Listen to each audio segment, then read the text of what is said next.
Apple drags the market lower. Our next guest has found a silver lining. Value is suddenly everywhere. A new rally is about to begin, like new beginnings here.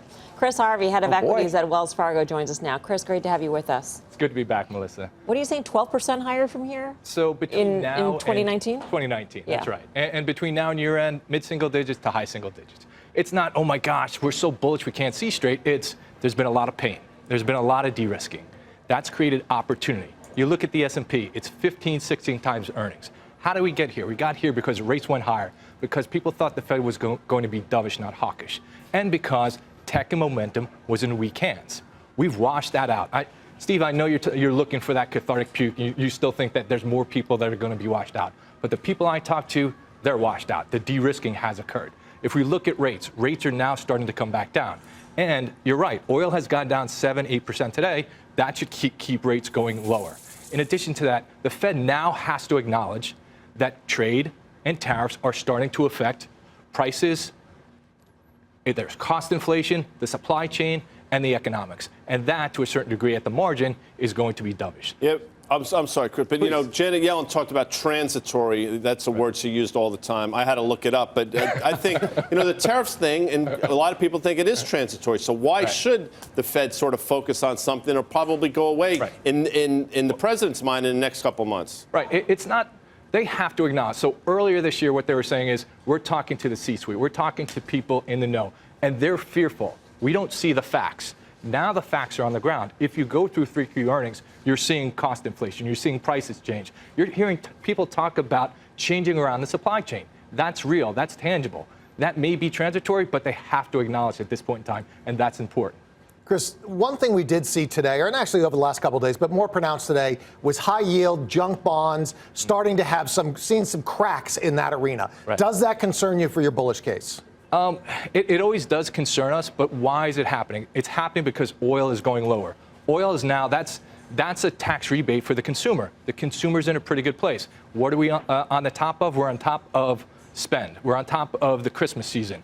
As people get more money in their pocket, they're going to spend it. So to a certain degree, we see it as positive, but we're not overlooking the fact that it's put some stress into the credit market. So, Chris, when you look at the midterm elections, everyone was so positive just that we have closure from it. But if you attribute any of the run-up due to pro-growth policies, less regulation, if that is going to be gridlock, you're not going to get any of that.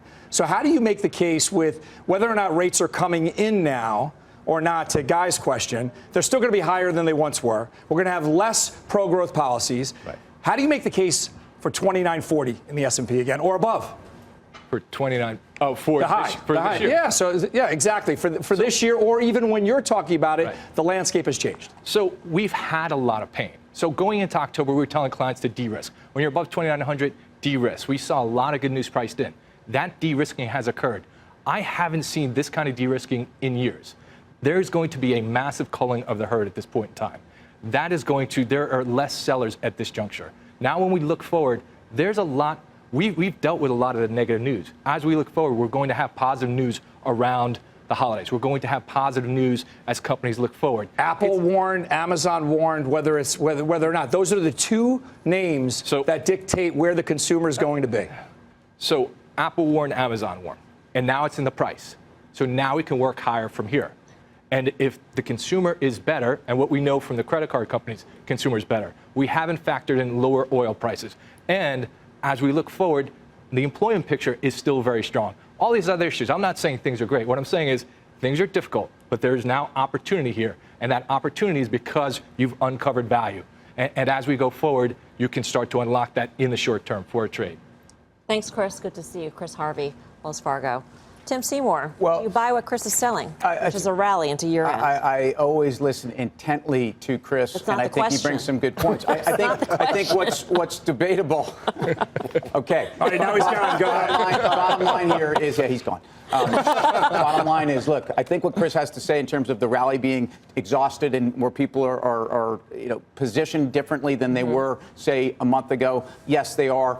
Is my sense that people actually still believe that we have this year-end rally? Yes, and that's a bit of a concern. But forget reading tea leaves and market sentiment. I'll say it really simply. Bond yields, are they going lower because oil prices are going lower? No. Are oil prices going lower because bond yields are going lower? Possibly. But the bottom line is the bigger issue is a growth scare is much more important than an inflation scare for markets. And that's what we're experiencing right now. It doesn't mean that we think we're going into a recession. Sure. What it means is if you said 7% earnings growth on the S&P next year, I don't think we're going to get there, and I don't think stocks have that in them.